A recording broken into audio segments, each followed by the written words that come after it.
Hello दोस्तों, आप सभी का स्टडी विद कॉन्सेप्ट चैनल पर बहुत बहुत स्वागत है।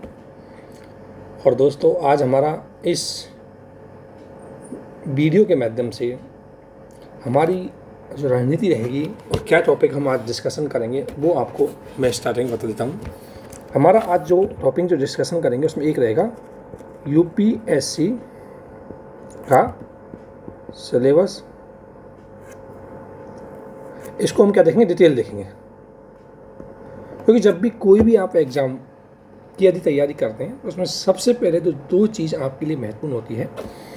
उनमें एक होता है सिलेबस और दूसरा होता है प्रीवियस ईयर के क्वेश्चन पेपर्स। हम यहाँ ना केवल यूपीएससी के सिलेबस को देखेंगे बल्कि इसके अंतर्गत हम यूपीएससी के जो न्यू बिगनर्स हैं उनके लिए पैटर्न है उसको भी डिस्कस करेंगे कि आखिरकार यूपीएससी का पैटर्न क्या। तो इसमें ये देखेंगे कि यूपीएससी का आखिरकार पैटर्न क्या है। तो पहले पैटर्न को समझेंगे, उसके बाद बैक टू बैक सिलेबस को देखेंगे और सिलेबस के साथ साथ अब हम उसके बाद आपको बताएंगे कि रिसोर्सेज क्या यूज करें, कि क्या मटेरियल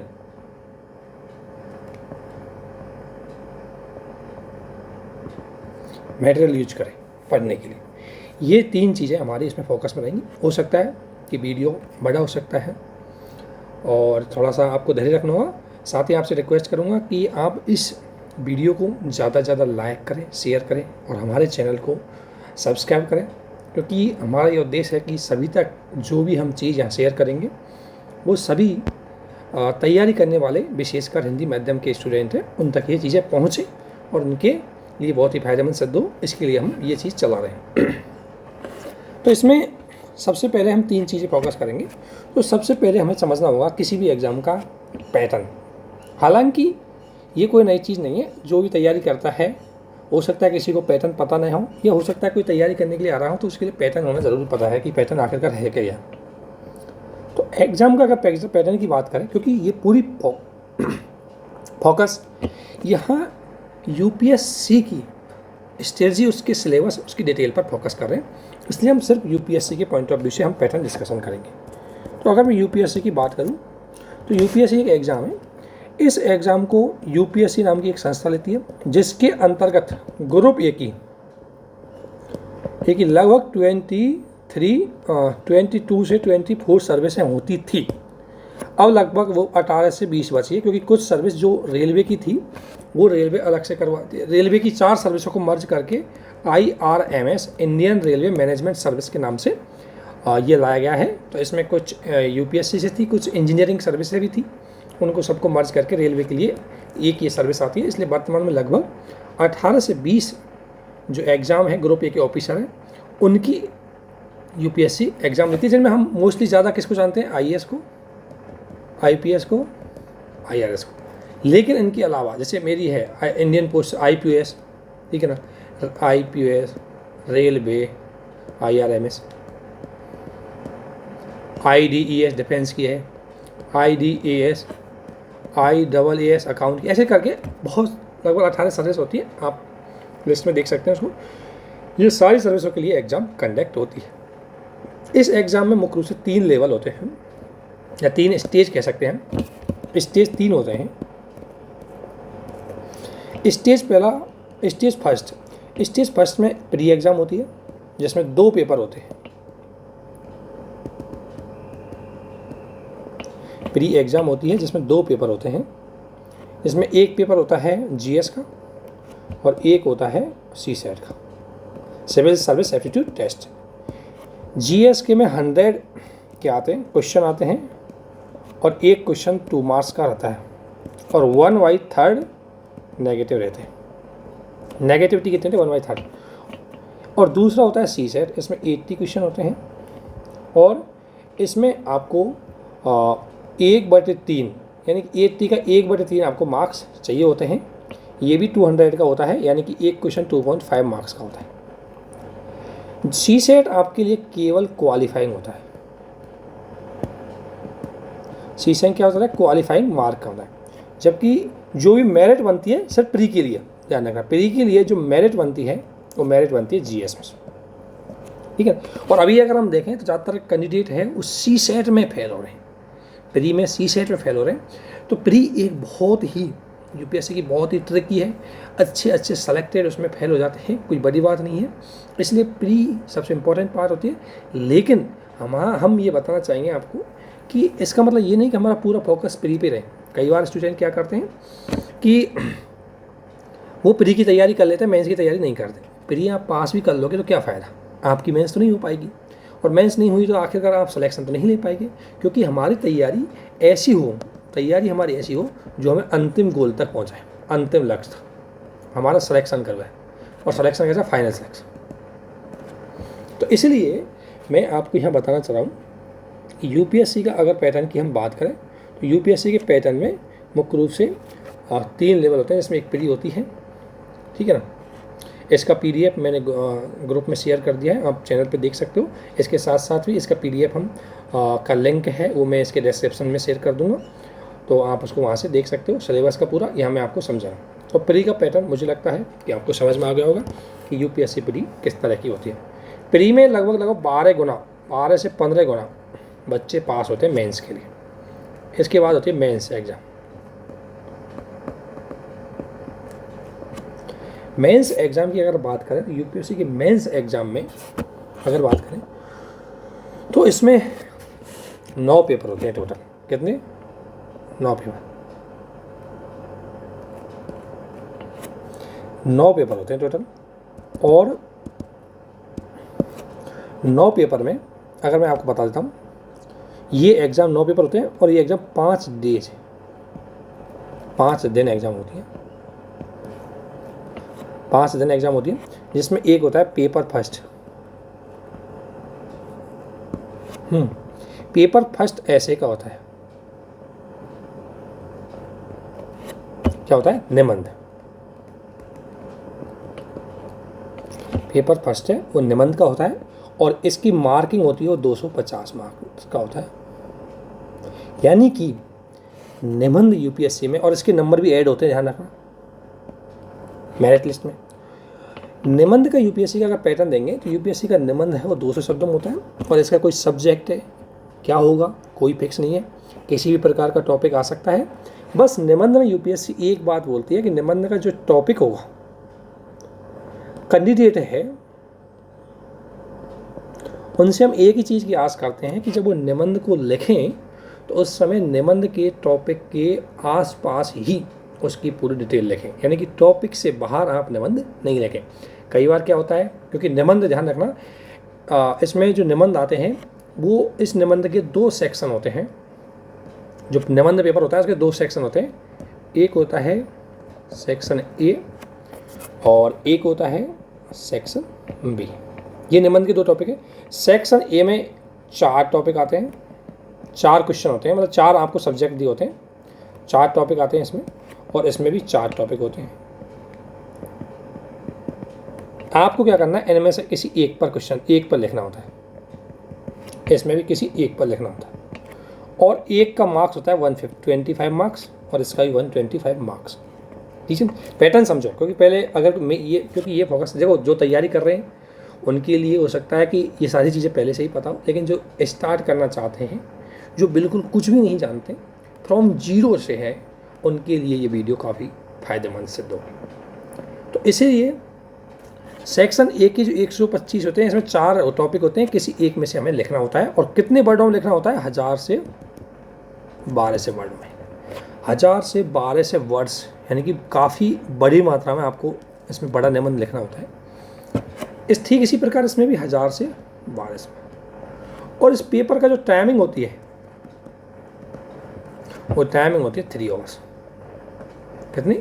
3 घंटे में आपको निबंध लिखना होता है। अब हमारा एक वीडियो सिर्फ निबंध पे होगा कि निबंध के लिए क्या पढ़ना चाहिए, किन चीज़ों का ध्यान रखना चाहिए, उसको मैं अलग से बता दूंगा। ठीक है ना, अभी आप जस्ट आपको पेपर के हिसाब से बता दें। तो पेपर फर्स्ट मेंस में हमारा निबंध का लगता है, और ये ध्यान रखना ये फ्राइडे को लगेगा, और उस दिन हमारा 9 से और 12 सिर्फ एक ही पेपर होगा। ठीक है, इसके बाद सैटरडे को हमारा एग्ज़ाम लगेगा, इसमें 2 पेपर लगेंगे, पेपर सेकंड और paper third. Paper first second को बोलते हैं जीएस फर्स्ट, ये जीएस का पहला पेपर होता है, इसको बोलते हैं जीएस 2। इनका सिलेबस हम डिटेल से देखेंगे कि इनमें क्या क्या सब्जेक्ट आते हैं, ये हम सिलेबस अभी आगे देखेंगे, मैं आपको पैटर्न बता रहा हूँ। पेपर सेकंड है, ये होता है 250 मार्क्स का, और ये भी होता है 250 मार्क्स का, यानी कि अभी तक 3 पेपर हो गए 250 मार्क्स के। इसके अलावा अगले दिन फ्राइडे को, सॉरी संडे को, क्योंकि यूपीएससी एग्जाम 5 दिन लगती है लगातार, तो किस तरीके से लगती है बता रहा हूँ। फ्राइडे सैटरडे संडे, तो संडे को कौन सा होता है, 2 पेपर होते हैं, पेपर 4 पेपर 5। पेपर 4 होता है GS 3 का, और पेपर 5 होता है GS 4 का। वही सेम 3 ओवर्स के होते हैं, और मार्क्स भी इनका सेम है 250, ये भी 250। इस प्रकार अभी तक GK प्लस ऐसे ये मिला करके मार्क्स कितने हो गए, 1000 तो GK के 4 पेपरों हो गए, और ऐसे के 250 पेपर हो गए, यानी कि अभी तक 1250 का ये हो गया। ठीक है, ये पेपर आपके 3 दिन लगातार लगते हैं। ध्यान रखना, एक दिन आपको 2 पेपर लिखना होता है, और हर पेपर में कम से कम आपको 40 से 45 पेजेस की कॉपी बननी होती है। क्वेश्चन बहुत ही अलग तरीके से आते हैं, बहुत स्पीड के साथ लिखना पड़ता है, इसलिए यूपीएससी मेंस में आपकी स्किल, राइटिंग स्किल क्या है, कितनी फास्ट आप लिख सकते हो, कितने अच्छे से आप चीज़ों को बता सकते हो, किस तरीके से वो चीज़ लिख सकते हो, उनके लिए ये जानी जाती है, और उसके लिए आपको प्रैक्टिस करनी पड़ती है। ठीक है ना। इसके बाद आपकी अगले वीक 5 दिन तक छुट्टी रहेगी, मंडे, ट्यूसडे, वेडनेसडे, थर्सडे और फ्राइडे तक। ठीक है ना। इसके बाद आपका नेक्स्ट सैटरडे को पेपर कंपलसरी पेपर लगेंगे। इसके बाद आपके 2 पेपर होते हैं कंपलसरी के। ठीक है ना। कंपलसरी के आपको 2 पेपर होते हैं जिनको पास करना आपको बहुत ही ज़रूरी है, जिनमें लगभग 33% मार्क्स आपको चाहिए होते हैं।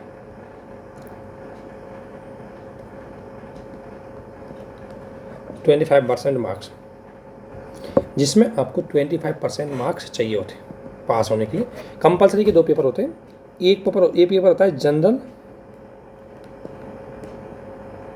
लैंग्वेज का, और एक होता है इंग्लिश का।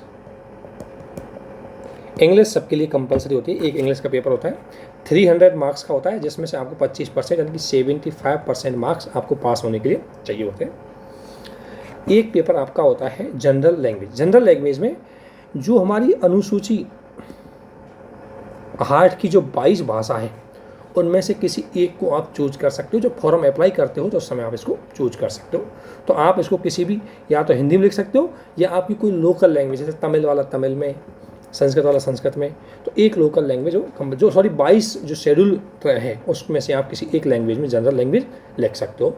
और ये दोनों पेपर 3 घंटे के होते हैं, कंपलसरी होते हैं, 25% मार्क्स आपको चाहिए होते हैं। इसके बाद एक होता है आपका ऑप्शनल का। ऑप्शनल के आपके 2 पेपर होते हैं, एक होता है पेपर फर्स्ट और एक होता है पेपर सेकंड।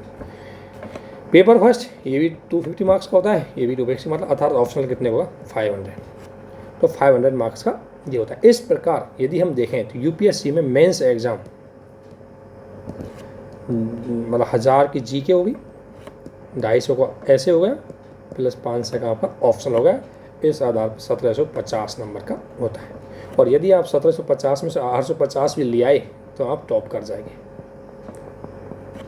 इसमें मेंस में। यदि आप 850 प्लस भी मार्क्स आ गए आपके तो आप टॉप कर जाएंगे। तो कोई बड़ी बात नहीं है, इसमें हम बताएंगे कैसे एक एक चीज़ें देखी जाती है।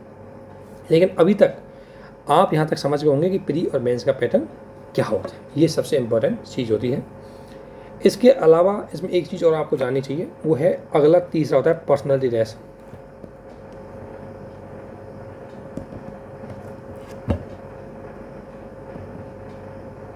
एक बात मैं बता दूं, पर्सनैलिटी टेस्ट यानी कि जिसे हम बोलते हैं साक्षात्कार या इंटरव्यू,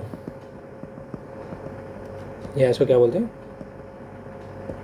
तो दोस्तों यूपीएससी हो चाहे कोई भी पीसीएस हो, उसमें आपका पर्सनैलिटी टेस्ट सबसे इम्पोर्टेंट पार्ट रखता है। और यूपीएससी में विशेषकर इसका महत्व बहुत ज़्यादा होता है, क्योंकि इसके मार्क्स 275 होते हैं। 275 मार्क्स होते हैं, और इंटरव्यू ही आपकी रैंक को ऊपर से नीचे कर देता है।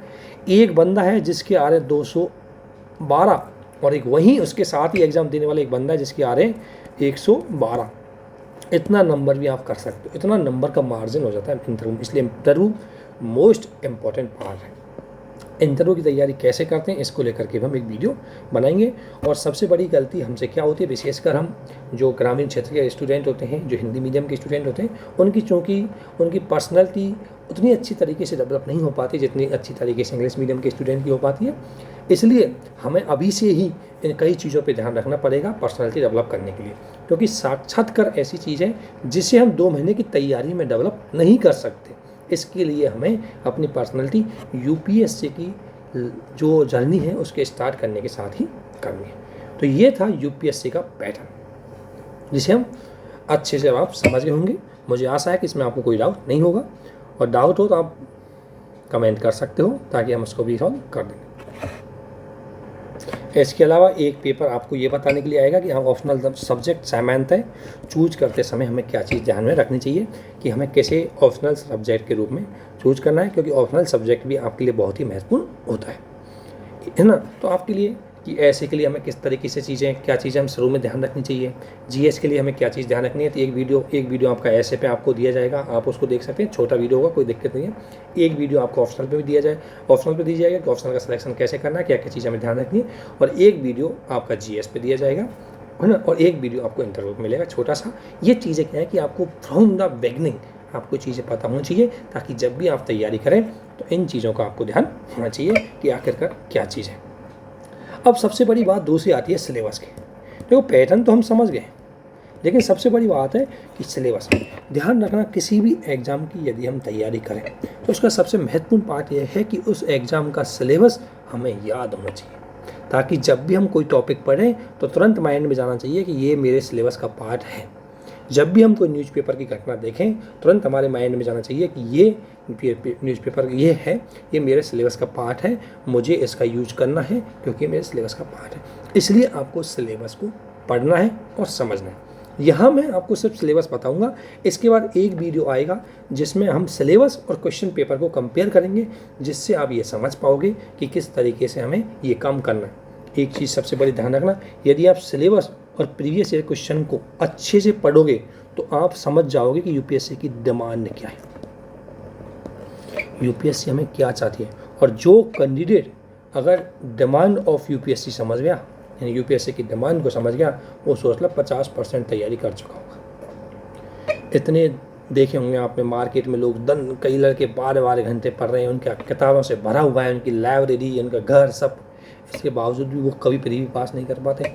ऐसा नहीं है कि कई बार हो सकता है गलतियां हो जाती है, लेकिन कई बार इसका एक रीज़न ये भी होता है कि कई बार हमारी रणनीति सही नहीं होती, कई बार हम चीज़ों को समझ नहीं पाते, बस पढ़ते जाते।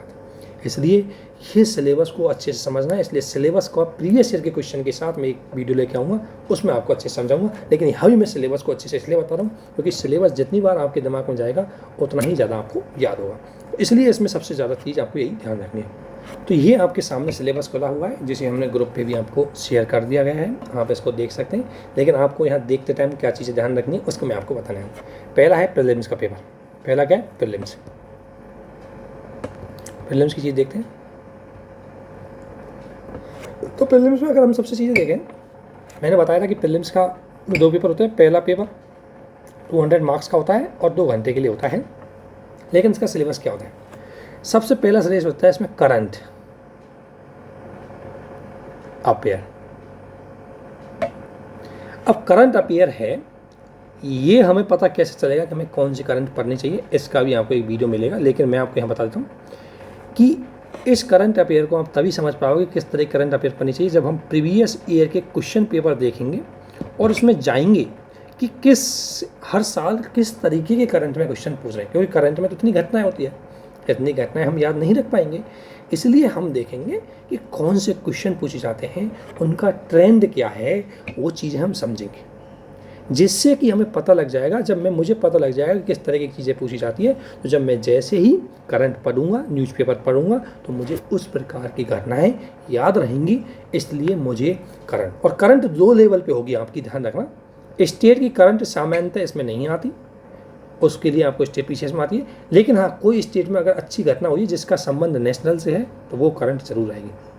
और दूसरी इंटरनेशनल की करंट। अब ये मैं आपको एक करंट का जो वीडियो आएगा, छोटा सा वीडियो लाऊंगा, उसमें आपको अपने आप समझ में आ जाएगा, क्योंकि मैं एक साइड करंट को रखूँगा और एक साइड प्रीवियस ईयर के क्वेश्चन पेपरों को रखूँगा, ताकि आपके मन में समझ में आ जाए कि जब करंट आएगी तो किस तरह की आई, ताकि जब भी आप कोई न्यूज़पेपर पढ़ें तो आपके मन में ये सवाल नहीं आना चाहिए कि मुझे क्या पढ़ना चाहिए, क्योंकि सबसे बड़ा सवाल हमारे शुरू में यही आता है कि आखिरकार हमें क्या पढ़ना चाहिए। हर चीज़ तो हमें इम्पोर्टेंट लगती है, अपने आप, मैं गारंटी देता हूँ आप अपने आप समझ जाओगे कि क्या इम्पोर्टेंट है क्या छोड़ना है। बस मैं बता रहा हूँ, उस तरीके से आप चलते जाओ। तो सबसे पहले करंट, ये प्रीम आता है, ध्यान रखना, ये सिलेबस का पार्ट है, अच्छे समझ लेना इसको। दूसरा आता है भारत का इतिहास एंड भारतीय राष्ट्रीय आंदोलन। ध्यान रखना, भारत के इतिहास में सारा आ जाएंगे, आधुनिक इतिहास भी आ जाएगा, है ना, प्राचीन इतिहास भी आ जाएगा, और मध्यकालीन भी आ जाएगा, और इनकी कल्चर भी आ जाएगी।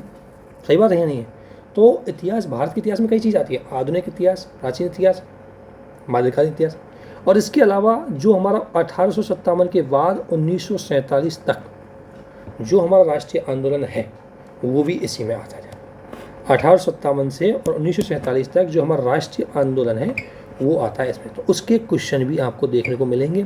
अब इसमें से किस तरीके के क्वेश्चन आते हैं मैं आपको जब प्रीवियस ईयर के क्वेश्चन बताऊंगा तब अच्छे से समझाऊंगा कि किस तरीके के क्वेश्चन आते हैं, ताकि आपको किस तरीके की चीज़ें याद रखनी चाहिए। इसके अलावा दूसरा है भारत एवं विश्व का भूगोल, यानी कि इंडिया की ज्योग्राफी, विश्व की ज्योग्राफी। इस पर फिजिकल ज्योग्राफी, और फिजिकल ज्योग्राफी इंडिया की हो चाहे विश्व की हो आपको याद रखनी। जैसे आपको पता है जलवायु, यहाँ आपको समझ में आएगी, जलवायु होती है, भूविज्ञान होती है, ये बताऊंगा इसको सिलेबस में कैसे कैसे होती है। भूविज्ञान हुई, जलवायु यानी कि वर्षा, तापमान, ये जलवायु में आ जाती है। इसके अलावा आपने देखा होगा समुद्र विज्ञान, समुद्र विज्ञान में आपने देखा होगा कि ये क्या बोलते हैं, ज्वार भाटा है, ये सारी चीज़ें इसमें आ जाती हैं। इसके अलावा समुद्र विज्ञान के अंतर्गत मुख्य रूप से जो समुद्रीय जो अवशिष्ट पाए जाते हैं वो भी समुद्र विज्ञान में आते हैं, वो अच्छे से बताऊंगा कि क्या आते हैं। बस ध्यान रखना ये फिजिकल ज्योग्राफी के पार्ट होते हैं। इसके अलावा भारत और विश्व दोनों की फिजिकल ज्योग्राफी आएगी, दोनों की सामाजिक और आर्थिक भूगोल। सामाजिक आर्थिक भूगोल में आप देख सकते हो कि कई बार एग्रीकल्चर के सवाल पूछ लेते हैं, कई बार कोई आर्थिक गतिविधि के सवाल भी पूछ लेते हैं, तो भूगोल का भी पार्ट होता है वो गतिविधि। जैसे एग्रीकल्चर भूगोल का भी पार्ट है और इकोनॉमी का भी पार्ट है, ठीक है। तो ये हो गया आपका ज्योग्राफी वाला पार्ट। इनके लिए कौन सी किताब चाहिए वो मैं अभी आपको डिस्कशन करूँगा, क्या मटेरियल पढ़ना है वो भी डिस्कशन करूँगा, उसकी टेंशन आप बिल्कुल छोड़ दो। दूसरा भारतीय राज्य व्यवस्था और शासन, यानी कि भारतीय राज्य व्यवस्था और शासन यानी कि संविधान। अब संविधान के बारे में आपको अच्छे से पता होना चाहिए।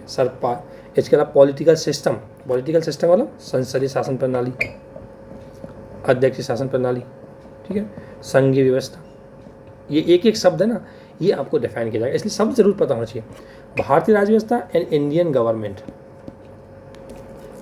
देखो इंडियन गवर्नेंस अलग होता है। इंडियन गवर्नेंस यानी कि जो हमारा शासन संचालन का जो तरीका है, शासन चल रहा है, और इंडियन गवर्नेंस के अंतर्गत जब गवर्नेंस की बात करते हैं तो इसमें केवल सरकार ही नहीं पब्लिक भी आती है, इसमें मार्केट भी आता है, तो ये इंडियन गवर्नेंस का हिस्सा है।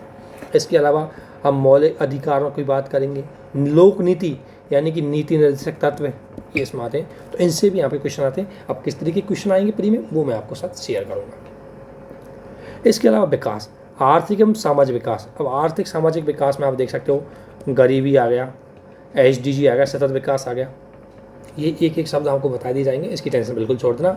अभी आपको मैं बता रहा हूँ SDG का मतलब होता है, ये एक टॉपिक है, इसका मतलब होता है सतत विकास, और सतत विकास का मतलब एक ऐसा विकास जिससे हम विकास करते टाइम संसाधनों का जो यूज करें वो इस तरीके से करना चाहिए कि भविष्य की पीढ़ी के लिए भी संसाधन बचे रहें, उस प्रकार के डेवलपमेंट को बोलते हैं सतत विकास।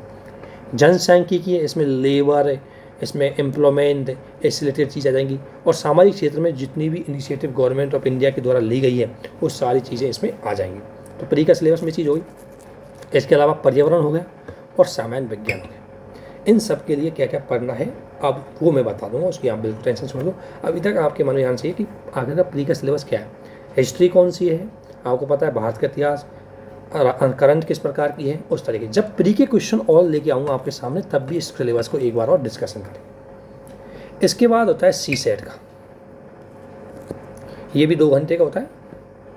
CSET में 3 चीज़ें होती हैं, एक आती है मैथ, एक होती है रीजनिंग जिसे एप्टीट्यूड बोलते हैं, और एक होती है आपका कंप्रीहेंशन पार्ट। जिसमें आपका एक पैसेज दिया जाता है, उसमें से क्वेश्चन पूछे जाते हैं। तो ये आपको पता है, ये आपने सुना होगा, ये सिलेबस का पार्ट है, इसको बिल्कुल छोड़ लो। ये सारी चीज़ें बेसिक गणित आती है 10वीं तक की, आपसे बेसिक गणित पूछेंगे, नंबर सिस्टम, परसेंटेज, ये चीज़ें पूछेंगे। इनको हम डिस्कशन करेंगे सी सेट को अलग से, और सी सेट में क्या क्या चीज़ें ध्यान रखनी चाहिए, सी सेट का एक अलग से वीडियो आएगा, ठीक है। ये चीज़ आपको ध्यान रखना। ये तो है प्री का पेपर। इसके बाद आता है मेंस का पेपर। मेंस के पेपर की यदि हम बात करें, ठीक है ना, तो मेंस का पेपर में अगर मैं बात करूँ तो पहला है पेपर फर्स्ट, और पेपर फर्स्ट का मुख्य क्या है, ऐसे, क्या है, ऐसे।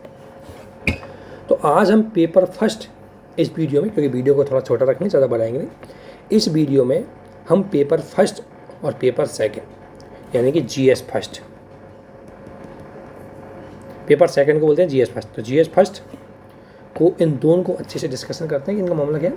तो सबसे पहले अगर ऐसे का टॉपिक है, ध्यान रखना ऐसे का कोई भी टॉपिक आ सकता है, सिलेबस कुछ नहीं है इसका भाई कोई टॉपिक कैसा आएगा, लेकिन ऐसे का कोई भी टॉपिक आ जाएगा और उसमें विकल्प ही आपको दिए जाएंगे। लेकिन एक स्टूडेंट से आशा की जाती है कि जो सब्जेक्ट दिया जाता है उसी के आसपास, उसी के बारे में संक्षिप्त लिखें, फिलो में लिखें, ताकि पढ़ते टाइम भी अच्छा लगे। ऐसा आपको निबंध लिखना है। इसकी जो प्रेजेंटेशन है वो बहुत अच्छी होनी चाहिए। दूसरा व्यक्ति आपके शब्दों के चयन अच्छा होना चाहिए और एकदम जनरल वे में होना चाहिए, उस तरह का होगा आपका निबंध। और निबंध के लिए हम अलग से एक वीडियो लेके आएंगे, इसको छोड़ दें। अब आता है पेपर सेकंड यानी कि जीएस फर्स्ट का हम सिलेबस देखते हैं। तो दोस्तों अब हम देखते हैं कि पेपर फर्स्ट का सिलेबस क्या है, यानी जीएस फर्स्ट। पेपर सेकंड का सिलेबस है जीएस फर्स्ट। अगर हम जीएस फर्स्ट की बात करें तो जीएस फर्स्ट में कई चीज़ें आती हैं, उसमें देखते हैं। पहला इसमें आता है भारतीय, एक सब्जेक्ट तो क्या है इसमें, भारतीय विरासत और संस्कृति, यानी कि हम कह सकते हैं इंडियन कल्चर।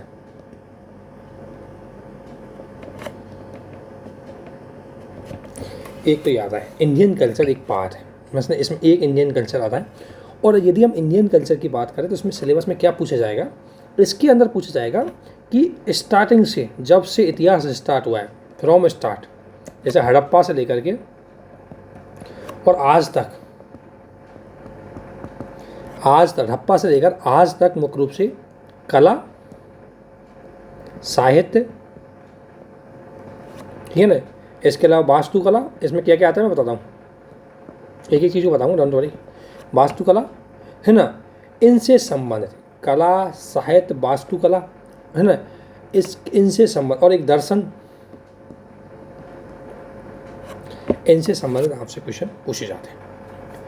अगर हम बात करें तो दर्शन में क्या आ जाएगा, दर्शन में जैन धर्म, बौद्ध धर्म, इस्लाम धर्म, भक्ति आंदोलन, सूफी आंदोलन, ये क्या हो गया आपका दर्शन हो गया, ठीक है ना। इसके अलावा वैदिक काल और उत्तर वैदिक काल, ये सारा कल्चर में आता है, ध्यान रखना ये कल्चर में।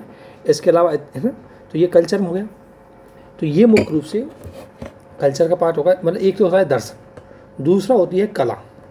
अब कला में क्या हो सकती है, कला में जैसे एक तो हो गई साहित्य कला, तो साहित्य आ सकता है, जैसे ऋग्वेद का कौन कौन सा लिटरेचर था, ऋग्वेद के बाद अगर बात करें मध्यकाल में कौन कौन से लिटरेचर थे, भक्ति काल, सूफी काल आया था, उसमें कौन कौन से लिटरेचर यानी साहित्य थे, उन साहित्यों की विषय वस्तु क्या थी, विषय वस्तु क्या थी,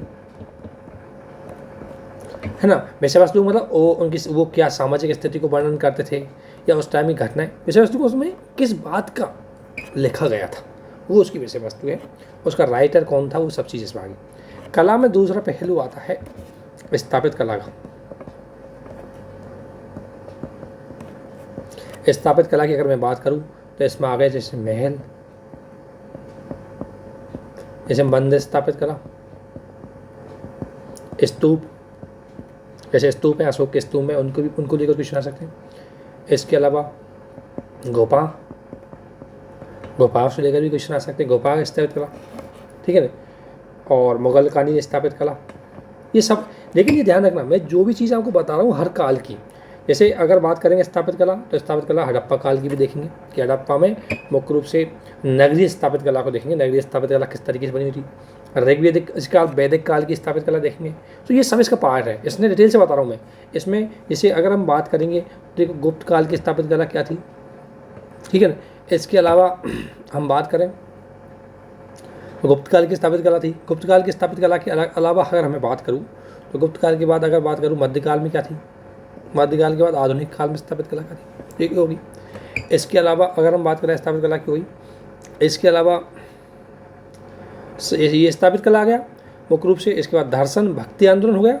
तो ये मुख्य रूप से पहलू है, ये कल्चर में होते हैं, ठीक है ना। बौद्ध धर्म में बौद्ध धर्म के दर्शन आ जाएंगे, जैन धर्म के दर्शन आ जाएंगे, सूफी आंदोलन के कुछ महत्वपूर्ण गुरुओं का नाम आएगा, उनकी विशेषताएं आएंगी, वो सब एक आपको पढ़ना है, वो चीज़ आपको बता दी जाएगी किस तरीके से आपको पढ़ना है, ठीक है ना। तो ये आपका एक सिलेबस है, यानी कि ये एक सिलेबस ही हो गया। ये दूसरा इसमें सब्जेक्ट आता है, वो आता है भारतीय इतिहास। जब हम जीएस फर्स्ट का प्रीवियस ईयर के क्वेश्चन को लेके आऊँगा, प्री और मेंस का जो प्रीवियस ईयर के क्वेश्चन पेपर को आपको ज़रा साथ शेयर करूँगा, तो उसमें आपको अच्छे से और चीज़ें बता दूंगा कि इस टॉपिक से क्वेश्चन किस तरीके से आते हैं, ये क्वेश्चन आया तो किस टॉपिक से आया। तो इसलिए आपको ध्यान रखना है, पहले बात कौन सा टॉपिक है, भारतीय कल्चर, और भारतीय कल्चर में क्या है। दूसरा है इतिहास। इतिहास भी दो प्रकार का है, एक है विश्व इतिहास और दूसरा है भारतीय इतिहास। विश्व इतिहास की घटना करूँ तो मुख्य रूप से ये आती है पुनर्जागरण की बात। पुनर्जागरण जो 14वीं शताब्दी में हुआ था, पुनर्जागरण से लेकर के आधुनिक आज तक जो इतिहास है वो विश्व इतिहास में आपको पढ़ना पड़ेगा। चाहे उसमें हम बात कर ले, पुनर्जागरण आ जाएगा, औद्योगिक क्रांति आ जाएगी, सही बात है। इसके बाद अमेरिका क्रांति आ जाएगी, फ्रांसीसी क्रांति आ जाएगी, रूसी क्रांति आ जाएगी, first world war, second world war, UNO का गठन, ठीक है ना, शीत युद्ध जो 1950 के बाद होता है, और वर्तमान स्थिति, ये आपको हो जाएगी विश्व इतिहास के अंतर्गत। अगर भारतीय इतिहास की मैं बात करूं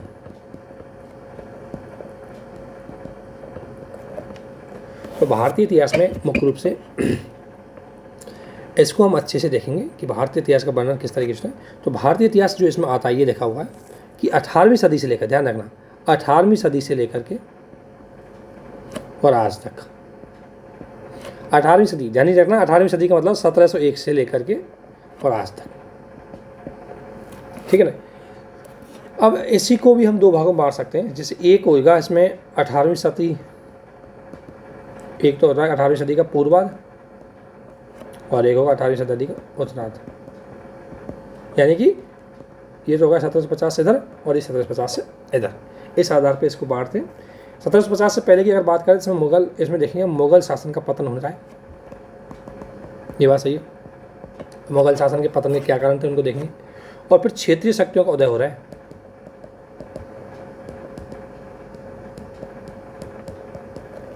ठीक है। अभी मैं आपको डिटेल से बता रहा हूँ। इसके बाद जैसे ही हम मान लें हिस्ट्री की कुछ तैयारी स्टार्टिंग करेंगे तो हिस्ट्री का पूरा सिलेबस डिटेल से एक एक सब्जेक्ट को खोल के लाया जाएगा। ज्योग्राफी पढ़ेंगे, ज्योग्राफी का डिटेल से एक एक सिलेबस खोल के आपके सामने पेश किया जाएगा, तो उसी आधार पर आपको पढ़ना है। तो बहुत अच्छा, क्योंकि मैं इसमें आप सोच रहे होंगे कि इतना ज़्यादा सिलेबस पे क्यों होगा, क्योंकि अगर आप सिलेबस समझ गए तो सोच रहे आपकी तैयारी होगी, फिर आपको पढ़ने में कोई दिक्कत ही नहीं आएगी। सबसे बड़ी बाधा हमारे मार्ग में क्या होती है, सिलेबस को समझना और उसको यूज करना, और ये हर किसी से नहीं हो पाता, मैं आपको गारंटी देता हूँ। हर किसी के बस की बात नहीं है, इसमें बहुत मेहनत करनी पड़ती है। इसलिए तो अभी तो आपके मन में जो स्टार्टर है उनके मन में ये नहीं आ रहा होगा कि मुगल काल का आया, वो नहीं आया, तो इसलिए मैं बता रहा हूँ। ये तो जस्ट आपको एक बेसिक से बताया जा रहा है, इसके बाद मैं डिटेल से फिर आपको बताऊँगा, ठीक है। और इसके बाद ये 17वीं शताब्दी के बाद होता है, फिर ये मैं और डिटेल से इसको लूँगा। तो ये दो भागों में पूर्वार्ध और 1750 में, 1750 के बाद हम 1757 की बात करते हैं, जैसे प्लासी का युद्ध हुआ, बक्सर का युद्ध हुआ ये, और उसके बाद की बात करते हैं, ठीक है। उसके बाद इसमें ही आता है ब्रिटिश शासन के अधीन हमारा शासन है। ब्रिटिश शासन ने मुख्य रूप से 1757 हमारा शासन लिया और 1947 में छोड़ा, तो इतने दिन तक ब्रिटिश सत्ता में रही, तो उनके बारे में देखेंगे। इसके अलावा हमारा एक टॉपिक है इसमें स्वतंत्रता संग्राम, और स्वतंत्रता संग्राम मुख्य रूप से 1857 से चालू होता है और 1947 तक चलता है। कुछ छोटे मोटे जो 1857 से पहले जो विद्रोह है उनको भी हम देखेंगे, वो भी सिलेबस का पार्ट है। इसके बाद स्वतंत्रता के बाद वाला भी सिलेबस का पार्ट है कि स्वतंत्रता के बाद हमारा एकीकरण कैसे हुआ, रियासतों के बारे में, तो ये भी आपके बारे में आएगा, ठीक है ना। तो ये दो चीज़ होगी। विश्व के इतिहास में मैंने तुम्हें बता दिया आपको कि विश्व के इतिहास में मुख्य रूप से विश्व की घटनाएं जो 18वीं सदी से लेकर के आज तक की है, इसमें मैं आपको एक एक सवाल एक एक चीज़ को खोल के बताऊंगा। साम्यवाद का मतलब क्या, पूंजीवाद का मतलब क्या है इसका।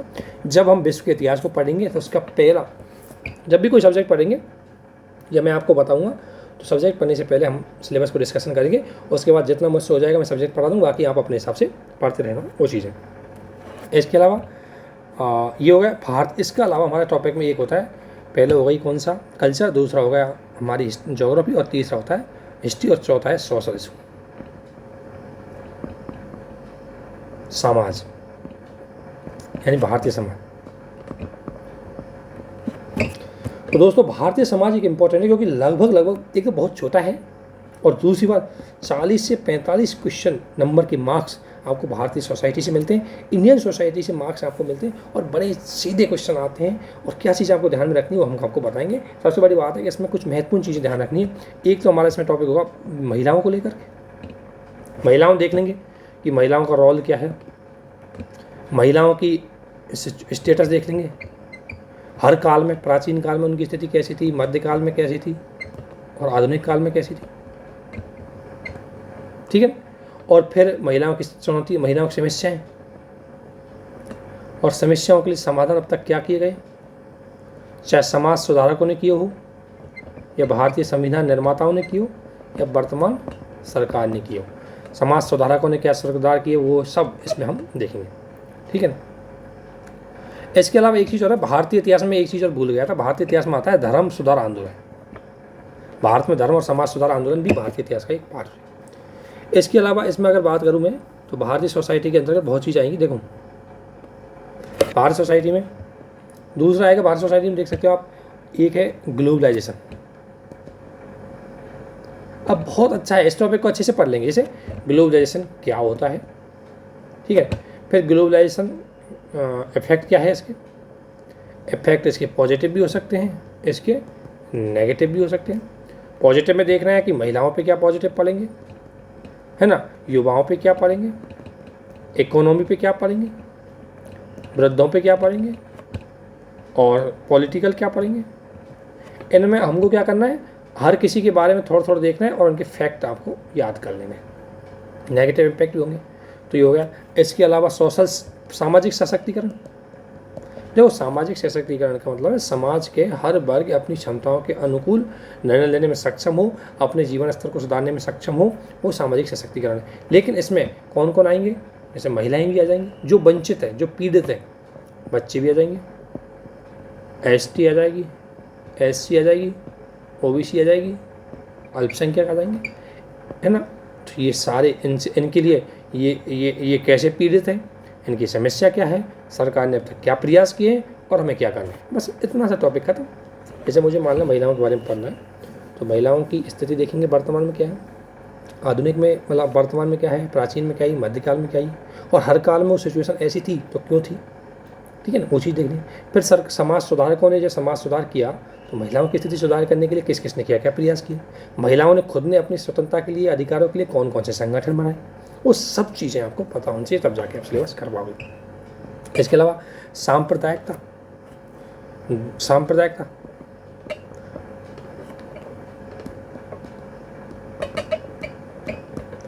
सांप्रदायिकता मतलब एक भावना होती है, कैसी भावना, संकीर्ण भावना। और इसके कई स्टेज होते हैं कि अगर कोई व्यक्ति चाहता है कि मेरा धर्म सर्वश्रेष्ठ है तो ठीक है, वो भी एक सांप्रदायिक है। लेकिन दूसरा क्या है कि मेरा सर्वश्रेष्ठ है और दूसरे धर्म के, दूसरे, यानी सांप्रदायिक का मतलब धर्म से नहीं बल्कि धर्म आएगा, जाति आ जाए, वर्ण आ जाए, निर्जातीय पहचान आ जाए, यानी कि मेरी निर्जातीय पहचान या मेरा धर्म जाति किसी दूसरे से सर्वश्रेष्ठ तो ही है, ये चीज़ तो ठीक है, ये तो सांप्रदायिकता है। बट सांप्रदायिक का सबसे नकारात्मक, सबसे पीक पॉइंट है कि जब मेरा अस्तित्व बनाए रखने के लिए दूसरे को नष्ट करना, यानी कि मेरा ही सर्वोच्च, यानी कि एक धर्म, एक निर्जातीय पहचान अपने को सर्वोच्च सिद्ध करता है और दूसरे को समाप्त करने का काम करता है, तो सांप्रदायिकता की स्थिति है। इसके अलावा हम क्षेत्रवाद को देखेंगे। क्षेत्रीय भावना जो मुख्य रूप से क्षेत्र विशेष के मुद्दों पर पीड़ित रहती है, इनका देखो ये क्या है, क्यों है, कैसे है, वर्तमान में स्थिति क्या है, ठीक है ना, इसको देखेंगे, इसके इफेक्ट क्या है, इसी प्रकार के धननिरपेक्षता को देखेंगे और इनके सवाल अब तक कैसे आए, एक एक चीज़ को डिस्कशन करेंगे। जस्ट ध्यान रखना, अभी मैं इसलिए आता हूँ आपको पता होना चाहिए कि जीएस फर्स्ट में सिलेबस क्या होता है। इसके अलावा आता है ज्योग्राफी वाला पार्ट, तो ज्योग्राफी में देख लें विश्व के भौतिक भूगोल की मुख्य विशेषता आएंगी। विश्व का भौतिक भूगोल में आपका देखो एक तो आ जाएगा जलवायु, एक आ जाएगा जलवायु हो जाएगा, या हम कह सकते हैं वायुमंडल, एक होगा भूविज्ञान, एक होगा जलवायु विज्ञान, एक हो गया मृदा विज्ञान, एक हो गया समुद्र विज्ञान। इनकी सबकी विशेषता हमें देखनी है, ठीक है। ये लिख रहा है पूरा प्राकृतिक तंत्र और भारत के साथ भी देखने हैं। इसके अलावा बहुत महत्वपूर्ण जोग्राफिकल इंसिडेंट, चाहे वो भूकंप हो, चाहे सुनामी हो, चाहे ज्वालामुखी हो, चाहे शाकलन हो, इनकी क्या घटनाएं हैं, क्यों प्रभावित होते हैं, कहाँ पर ये घटित होते हैं, वर्तमान में कहाँ घटित हुए, तो वो चीज़ हमें देखना। जैसे इस बार क्वेश्चन था 2021 में मेंस में कि 2020-21 के दौरान आने वाले जो ज्वालामुखी है उनको उदाहरण देते हुए समझाइए। तो 2021 में जहाँ जहाँ ज्वालामुखी आए थे उन्हीं का नाम लिख करके मैपिंग के थ्रू दिखा करके और समझाना था, बस पक्के आपके 5-6 नंबर हो गए, कोई टफ नहीं था। लेकिन हमें पता भी होना चाहिए कि सिलेबस में ज्वालामुखी है, तो इसलिए हमें ये सिलेबस किया है। तो देखो जीएस फर्स्ट का सिलेबस काफ़ी बड़ा है। एक तो मैंने अब आपको ऊपर से बता दिया है जो यहाँ पॉइंट दिए गए, इसके बाद हम सब्जेक्ट वाइज सब्जेक्ट पढ़ते रहेंगे तो बता देंगे। लेकिन इन 4 सब्जेक्ट जो हमने डिस्कशन किए हैं अभी तक, इनका मैं मटेरियल आपको पढ़ा दूँ। देखो मटेरियल में हमारा पास फोकस क्या क्या रहेगा, मटेरियल में एक तो रहेगी हमारी एनसीईआरटी, ज़्यादा नहीं पढ़ना, लिमिटेड, एक एनसीईआरटी होंगी, ठीक है। एक किसी भी कोचिंग के नोट्स, मैं एक कोचिंग के नोट्स आपको ज़रूर रेफर करूँगा कि किसी भी एक कोचिंग के नोट्स आपको फॉलोअप करना है, क्योंकि वहाँ थोड़ा सा आपको बना बनाया माल मिल जाएगा, तो आप आसानी से उसको पढ़ लेंगे। और स्पेशली हिंदी मीडियम में 2 ही महत्वपूर्ण हाल फिलहाल, विजन आईएएस के भी आप नोट्स ले सकते हो और दृष्टि के ले सकते हो। बाकी आपको ऐसा नहीं कि कोचिंग लेने की कोई ज़रूरत नहीं है, इनका जो भी मटेरियल है वो नहीं समझ में आएगा बता दीजिएगा, आप अपने लेवल पे पढ़ सकते हो, और यदि आपको लगे तो आप कोचिंग भी ले सकते हो, ऐसी कोई दिक्कत नहीं है। दूसरा एनसीईआरटी आपको बता दी जाएगी, एनसीईआरटी ग्रुप में भी शेयर कर दी जाएगी आपको, जो एनसीईआरटी आपके लिए इंपॉर्टेंट है वो सारी एनसीईआरटी ग्रुप में शेयर कर दी जाएगी। पेपर फर्स्ट की एनसीईआरटी हम ग्रुप में जल्दी ही शेयर कर देंगे, उसको आप पढ़ सकते हैं। तो देखो ये हो गया एनसीईआरटी। इसके अलावा आपको कुछ स्टैंडर्ड बुक जो हेल्प के लिए लेनी है, जैसे हेल्प के लिए स्टैंडर्ड बुक लेनी है तो एक बुक हो जाएंगी, ठीक है ना। ये चीज़ हो गई आपकी बेसिक बनाने के लिए। और इसके अलावा आपको बेसिक सी आपको चीज़ें और पढ़नी है। इसके अलावा करंट का है, तो करंट के लिए आप टेंशन मत करो। करंट के लिए आपको क्या करना है, एक रेगुलर हो सकता है तो एक अखबार न्यूज़पेपर पढ़ना है, और एक आपको हो सकता है एक आपको मंथली मैगजीन पढ़नी है, किसी भी की मैं बता दूंगा किसकी करनी है, दृष्टि की भी अच्छी है, आप किसी की पढ़ लें। तो ये 4-5 चीज़ें करनी है। अब मैं बताता हूँ कि जीएस फर्स्ट के लिए, जीएस फर्स्ट का आपने देख लिया कौन कौन सा सिलेबस है। जीएस फर्स्ट में पहला है इतिहास का, तो इतिहास के लिए मैं आपको बताता हूँ। इतिहास में एनसीईआरटी है 6ठी से लेकर के 12वीं तक, ये आपको पढ़नी है। और 11th and 12th की आपको हो सके तो ओल्ड एनसीईआरटी, ये तो न्यू पढ़नी है, और 11th 12th की ओल्ड एनसीईआरटी पढ़नी है। एक तो ये हो गया। ध्यान रखना ये एनसीईआरटी कैसे पढ़ते हैं, इसका भी एक वीडियो आपको दिया जाएगा हर सब्जेक्ट का, ताकि जब आप आगे एनसीईआरटी पढ़ें तो आपको वो चीज़ें पता होनी चाहिए। देखो बिल्कुल प्रॉपर स्ट्रेटेजिक तरीके से आपको तैयारी में हम सहायता करेंगे, ताकि जो बिल्कुल बिगनर है बेचारा, उनको ज़्यादा घूमना नहीं पड़े, वो आसानी से अपने टारगेट तक पहुँचे। इतिहास में एक तो ये एनसीईआरटी पढ़नी है आपको। इसके अलावा इतिहास की अगर बात करें तो इतिहास में एक पार्ट होता है संस्कृति वाला, तो संस्कृति के लिए आप एक किताब आती है नितिन सिंघानिया की, उसको पढ़ सकते हैं। एक किसी कोचिंग के नोट्स लिख सकते हैं आप, दृष्टि के भी अच्छे हैं, दृष्टि के भी ले सकते हैं या विजन के भी ले सकते हैं, ठीक है ना, कोचिंग के नोट्स ले लें। इसके अलावा अगर बात करूँ मैं आधुनिक भारत की, तो आधुनिक भारत की स्पेक्ट्रम चलती है, और एक होती है शशि चंद्रा भी चलती है, और एनसीईआरटी से भी काम चल जाएगा आपको, ठीक है ना। और इसके अलावा आप नोट्स, एक नोट्स तो सब कोचिंग के लिए नहीं है, आपको थोड़ा वो नोट्स आपको थोड़ा सिस्टमेटिक लिख देंगे, इसलिए ये आधुनिक भारत होगी। तो इतिहास में आपको पढ़ना है। इसके अलावा इतिहास में वर्ल्ड इतिहास की मैं बात करूँ तो वर्ल्ड इतिहास में आपको बात करें तो एक तो क्लास नोट्स हो जाएंगे किसी के भी, है ना। और इसके अलावा वर्ल्ड इतिहास में ज़्यादा नहीं, अगर इस चीज़ किसी ऑप्शनल नहीं है तो उसको ज़्यादा नहीं पढ़ना है, इतना चल जाएगा काम। वर्ल्ड इतिहास में एक है 11th क्लास 11th की NCERT और एक 11th की NCERT हिस्ट्री की न्यू NCERT, उसमें आपको अच्छे से वर्ल्ड हिस्ट्री बता दी जाएगी। इसके बाद आती है ज्योग्राफी की बात। ज्योग्राफी में कोशिश करना क्लास 6 to 12 तक NCERT पढ़नी है। NCERT क्यों NCERT का कितना महत्व है इसको लेकर के एक वीडियो आएगा, डोंट वरी। मैं आपको पिछले साल के पेपर के साथ इसको लेके आऊँगा NCERT। और इसके अलावा कोचिंग के नोट्स, एक मैपिंग, ठीक है ना। इसके लिए कोई एटलस या आपको ज़रूर यूज करनी है, एटलस यूज करनी है, कोई भी एटलस आप यूज कर सकते हो, मैपिंग होगा।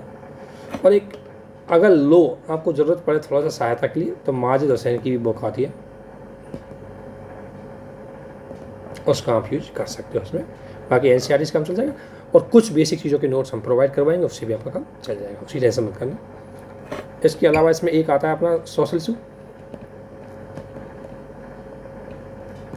सोशल इशू में एक सोशलॉजी की एक क्लास किताब है शायद, सोशलॉजी की NCERT की 11th and 12th में। तो सोशलॉजी की सोशलॉजी है, उसकी एक किताब है 11th और 12th में।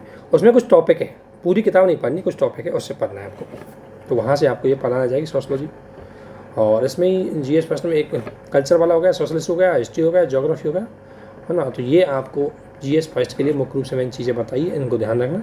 कोई और मटेरियल लगेगा तो मैं बता दूंगा, लेकिन इससे ज़्यादा नहीं पढ़ना है आपको, इन्हीं को बार बार रिवाइज करना है, यूज़ करना है, बस ये चीज़ आपको ध्यान रखनी है। तो आज हमने GS फर्स्ट का सिलेबस अच्छे से डिस्कस कर लिया। इसके अलावा जब हम टॉपिक बाई टॉपिक, जैसे मैं इसके अलावा अगर मैं बात करूँ, जैसे मान लें मुझे मैं आपको हिस्ट्री की बात करूँगा तो हिस्ट्री की चीज़ अच्छे से बताई जाएगी। मैं आपको ज्योग्राफी की बात करूँगा तो ज्योग्राफी का भी एक बार आपको सिलेबस डिटेल से बता दिया जाएगा, प्रीवियस ईयर के क्वेश्चन के साथ भी आपको एग्जाम्पल दिए जाएंगे, ताकि आप उस चीज़ को बेहतर से समझ जाएँ। बस लास्ट में मैं आपको 3-4 पॉइंट अच्छे से बताना चाहता हूँ कि अगर कोई व्यक्ति आप तैयारी करना चाहते हो इनकी UPSC की या अदर PCS की, यदि आपको सिविल सर्वेंट बनना है तो 2-3 चीज़ें आपको ध्यान में रखनी होगी। इसके साथ मैं इस वीडियो को एंड दोस्तों जो बता रहा हूँ बिल्कुल रियलिटी है, और किसी को ध्यान रखना। एक तो यह है कि मैं सभी दोस्तों से निवेदन करना चाहूँगा कि पहली बात यह है कि UPSC और PCS, ये मत सोचना कि मैं 12 में मेरी परसेंटेज कम थी, मैं थोड़ा पढ़ने में कमज़ोर था, इसलिए मेरे बस की बात नहीं है, ऐसा कुछ नहीं है। कोई भी व्यक्ति कोई भी इनको क्वालिफाई कर सकता है, क्वालिफाई करने की क्षमता रखता है, हर बंदा इनको क्वालिफाई करने की क्षमता रखता है, कोई दिक्कत नहीं है। बशर्ते उसको क्या करना होगा, एक तो डेडिकेटेड होना होगा, एक रेगुलरिटी रखनी होगी, ठीक है, सिंसियर भी होना पड़ेगा। कोई भी व्यक्ति इनको कर सकता है। और दूसरी बात मैं आप सभी से कहना चाहूँगा कि जो बंदा एक बार इनकी तैयारी करने के लिए मैदान में उतर जाए तो बैक मत करना, पीछे मत छोड़ना, क्योंकि ये एक ऐसी जर्नी जिसमें आपको हो सकता है अच्छी बात होगी अगर आपकी तैयारी अच्छी है, फर्स्ट अटैम्प्ट में निकल सकते हैं, बहुत सारे निकलते हैं, मैंने भी फर्स्ट अटैम्प्ट में क्वालिफाई किया, कोई बड़ी बात नहीं है। दूसरी बात यह है कि आपको हो सकता है 3 अटैम्प्ट तक भी लग जाए। तो इसलिए मेरा कहना मतलब यह है कि जब भी आप इस एग्ज़ाम की तैयारी करने के बारे में सोचें, जब भी, तो आप एक बार पक्का मन में बैठाने के बाद वापस होने का रास्ता नहीं लें, क्योंकि जब आप तैयारी करेंगे आपका हो सकता है 1 बार 2 बार सिलेक्शन नहीं हो, विशेषकर लड़कियों का तो हो सकता है उनके घर वाले उस पर प्रेशर बनाए शादी के लिए, लड़कों को भी ऊपर भी प्रेशर बन सकता है शादी के लिए, छोड़ने के लिए, पैसे नहीं दे मिलेगा, वो नहीं मिलेगा। तो आपके लिए पैसे तो इतने कॉस्टली इसमें नहीं रहेगी चीज़ें, लेकिन आपको धैर्य के साथ टिकना है। हो सकता है कि आपकी तैयारी अच्छी हो फिर भी सिलेक्शन नहीं हुआ, लेकिन इसका मतलब ये नहीं कि आपका सिलेक्शन नहीं हुआ, होगा, क्योंकि कुछ चीज़ें क्या होती है कि कई बार हमारे भाग्य का भी फैक्टर होता है उसकी वजह से। तो इसलिए मैं आपसे ये कहूँगा कि अगर आपने तैयारी करने की ठानी है तो डट के तैयारी करें, रुक के तैयारी करें, और किसी भी स्थिति में बैक जाने का कोई वही नहीं है। दुनिया क्या कहती है, समाज क्या कहती है, नो इम्पोर्टेंट। जब आपका सिलेक्शन होता है तो सबकी आवाज़ बदल जाती है, सब आपको सैल्यूट करते हैं, है ना, समाज आपके अकॉर्डिंग चलता है उसके बाद। तो इसलिए समाज के बारे में मत सोचो, अपनी पढ़ाई के बारे में करो, लेकिन पढ़ाई अच्छे से करो। और इसी के साथ इस वीडियो को मैं समाप्त करता हूँ। अगले वीडियो में हम सिलेबस को आगे डिस्कशन करेंगे। आप सभी को बहुत बहुत धन्यवाद, और इस मेरे चैनल को आप सब्सक्राइब करते रहिए और शेयर करते रहिए, ताकि जिन दोस्तों तक हम ये चीज़ पहुँचना चाहते हैं वो पहुँच सकें। आप सभी को बहुत बहुत धन्यवाद। Thank you. बाकी चीज़ें हम नेक्स्ट वीडियो में करेंगे। Thank you.